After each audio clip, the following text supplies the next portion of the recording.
Pinasok ng mga operatiba ng NBI Special Task Force at Cybercrime Division ang bodega ng bigas na ito,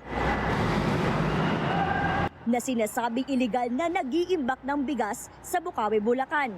Naaktuhan umano nila ang ilang tauhang naghahalo ng luma at iba-ibang klase ng bigas na nire-repack para magmukhang bago.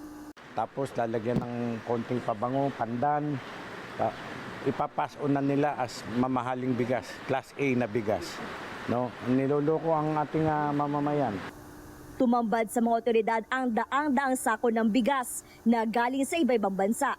Ayon sa NBI, naibebenta umano nila ito ng 2,000 at 500 piso kada 50 kilo. Merong from Vietnam, may from Pakistan, may from India.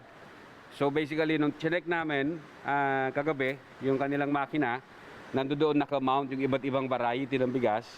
Minimix nila to. And then yung pinaka-resulta, ito ng Coco Pandan, premium rice.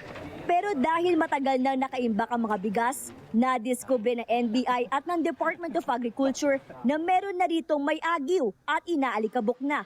Napakadelikado yan, hindi natin alam kung safety pa kainin ng tao o para sa baboy na lang yung bigas. But then, ginagawa nila ng paraan, kahit na lumang-luma na yung bigas, minimix nila, tapos nagiging mabango. Kayo ay may karapatang manahimik. Arestado ang manager, 2 kahera at inventory officer ng bodega, pero tumanggi sila mabigay ng pahayag.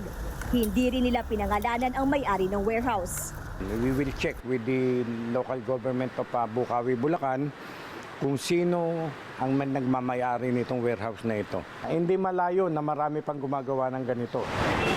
Mga reklamo hoarding, adulteration, profiteering, untruthful labeling at economic sabotage ang isasampa ng otoridad sa mga nahuli.